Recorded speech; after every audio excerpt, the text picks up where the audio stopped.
Un environnement criminogène, des conditions extrêmes. La Guyane est aujourd'hui un des terrains d'entraînement les plus complets pour les unités d'élite du monde entier. Légionnaires, Navy Seals, services secrets viennent ici se former au combat dans la jungle. Cet escadron de gendarmes mobiles vient de Chambéry pour une mission de 4 mois. Allez, en position! C'est le premier jour de leur stage d'initiation aux conditions particulières de la Guyane.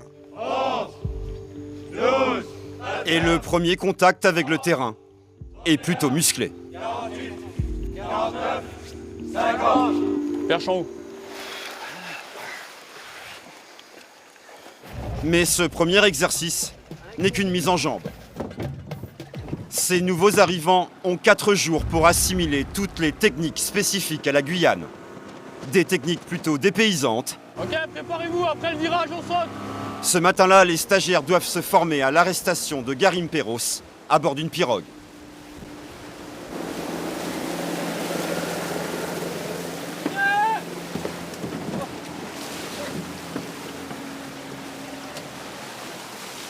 Faut être prêt, vous étiez pas prêt là. Quand je vous dis préparez-vous, vous êtes collés, prêts à sauter, d'accord?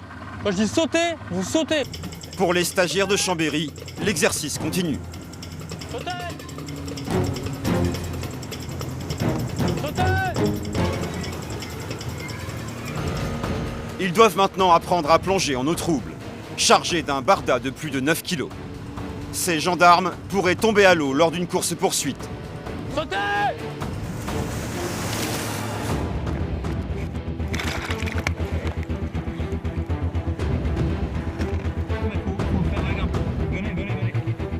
Première chose à faire, se regrouper en attendant les secours. Les hommes doivent alors faire preuve de résistance. Ensuite, la remontée à bord est tout aussi compliquée. Voilà, comme ça, c'est bien. Vas-y, arrache-toi, vas-y. Allez, mieux. Allez, mieux. Un exercice bien plus difficile qu'il n'en a l'air. Donc là, la difficulté, c'est le gilet. Il fait à peu près 9 kg. Et on a 2 grosses plaques par balle, une devant, une derrière. Et cette plaque, elle bloque la montée sur le bateau en fait. Là, il y a un rebord. Et en fait, souvent, elle prend en butée.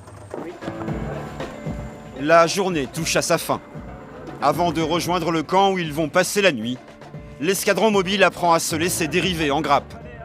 Un exercice utile pour la traversée des nombreuses rivières.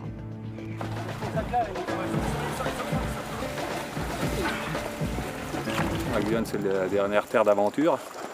Donc ça sort du quotidien du gendarme en métropole. Donc avec son climat, les dangers que peut représenter la forêt, c'est un milieu hostile. Donc c'est une petite montée d'adrénaline et c'est sympa. C'est dans cet environnement hostile que les hommes de l'escadron mobile de Chambéry vont passer la nuit à la Belle Étoile. Donc sous cette bâche, vous allez pouvoir dormir, vous allez pouvoir manger. C'est un peu comme votre maison, hein. Pour seul mobilier, un hamac avec moustiquaire. On ne dort jamais au sol en Guyane, jamais, jamais, jamais. Il y a une multitude d'insectes, surtout la nuit. Tout ce qui est fourmis rouges, après on se fait dévorer de partout et c'est infâme, quoi. C'est douloureux et on risque des infections par derrière parce qu'on a tendance à se gratter beaucoup jusqu'au sang et c'est très dangereux. Ici, un confort spartiate, mais après une rude journée, on y trouve toujours des avantages. Quand on voit le milieu où on est, ouais, ça donne envie.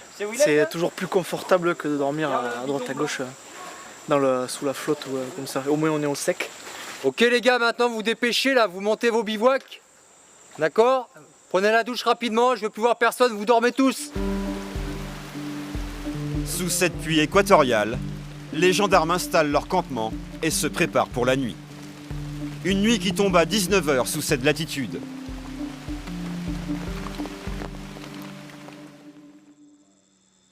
Il est 22h. 2 gendarmes sont censés entamer leur premier tour de garde nocturne. Mais les choses ne vont pas se passer comme prévu. Là, il est 22h20, il peut y avoir une garde depuis 22h. Là, il n'y a toujours personne. Donc on va monter au camp et tirer un coup de feu pour les réveiller. Sans doute épuisés, les 2 gardes se seraient endormis dans leur hamac. La faute est grave, En mission, tout l'escadron serait mis en danger. Vous démontez le hamac. Il vous servira pas cette nuit. Le risque, c'est que les adversaires s'infiltrent sur le camp, piquent du matériel au mieux, et au pire, vous piquent vos armes, vous braquent, vous dépouillent. Le risque, il est réel. Les adversaires, ils sont partout au milieu de la jungle. On est chez eux, on n'est pas chez nous. Les gendarmes vont mettre plus de 10 minutes pour se réveiller. La punition promet d'être mémorable. Allez, rapide. Donc la mission, elle n'est pas remplie. On vous donne pas grand-chose à faire, on vous demande juste de faire une garde, d'être là à l'heure. On claque un coup de feu, vous mettez 10 minutes pour sortir de vos hamacs. Jamais vous le ferez, ça. Réveille là. Vous pouvez pas être fatigué, c'est pas possible, on n'a rien fait encore. Donc vous en doutez, on va passer un petit moment ensemble. Allez, chaque mission, vous allez vous en rappeler. La sanction est loin d'être terminée. Elle est aussi destinée à leur rappeler que les conditions en jungle n'ont rien à voir avec celles d'une forêt alpine. Nous filmons en caméra infrarouge. Sous la canopée, en réalité, le noir est total. Pas un bruit, je veux rien entendre. Allez, les premiers, là, on s'arrête pas, venez vers moi, là. Les gendarmes se guident à l'aveugle, uniquement au son. Passe au sol. Suite de la punition, une cinquantaine de pompes. Allez, 31, 32, 33. Qu'est-ce que vous faites, là? Allez. Ok, faites deux lignes, face à face. Un seul mouvement, allez, on cède. Oh, vous pouvez pas craquer au bout de 22, là, vous rigolez ou quoi? Allez, gars. Allez. 3. Allez. Touchez. Debout. Touchez. Debout. Touchez. Et maintenant, on me suit. Ah, vous êtes où, là? Allez. La punition est rude, mais l'enjeu vital. La Guyane demande une condition physique parfaite. À quelle heure elle commence la garde? À quelle heure elle commence la garde? 22h. À quelle heure? 22h. S'il y a un coup de feu, on fait quoi? On bouge son cul. On met pas 10 minutes pour sortir du hamac. Prochaine erreur dans la nuit, vous dormez plus. Jusqu'à demain soir, on passera la nuit ensemble. Dans les armes, les gars, on va voir la garde là-bas, vite fait. 8 h du matin, nouvel exercice. Les stagiaires vont devoir prendre d'assaut un site d'orpaillage. Là, on les met en situation d'un cas concret, en fait, parce que dans quelques jours, dès qu'ils sortent du stage, ils sont sur le terrain. Donc, ils peuvent être amenés à faire ce genre de mission dans la foulée. Les hommes avancent de quelques kilomètres dans la crique Kunana. Leur mission, trouver et occuper un carbet de Garimperos, une habitation de forêt. Alors tu recules un tout petit peu, tu prends légèrement à gauche là, dans le trou. Non, à droite, ce sera mieux. Ok, c'est bon. Donc la mission commence ici pour vous. Investir un site d'orpaillage est une prise de risque de tous les instants. Dans la forêt équatoriale très dense, le danger peut survenir à n'importe quel moment. Un tireur embusqué peut être caché à seulement quelques mètres.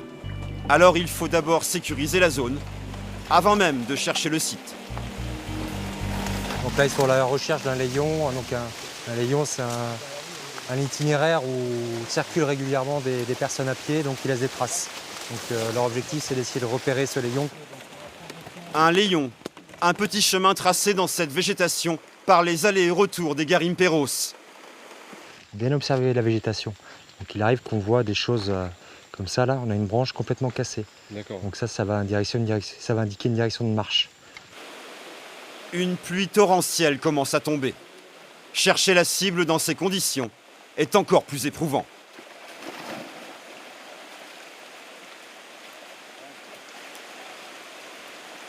C'est une première donc, pour les stagiaires. Donc, c'est vrai qu'ils éprouvent de la difficulté, ils ont du mal à se repérer.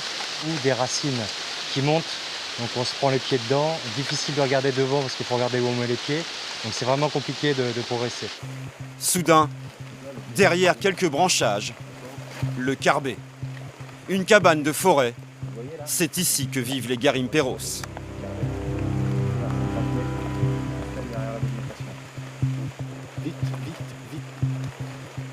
Sans perdre de temps, l'attaque est déclenchée.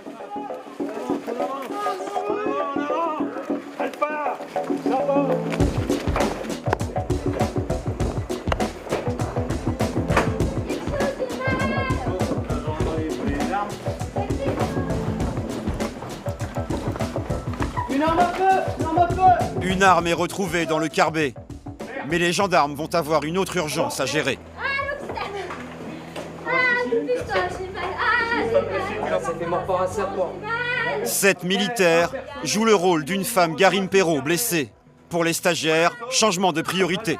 Ils doivent la secourir. La blessure de serpent est habituelle dans la jungle. Faire du cas concret, les gars. En quelques minutes, toute la zone est sécurisée.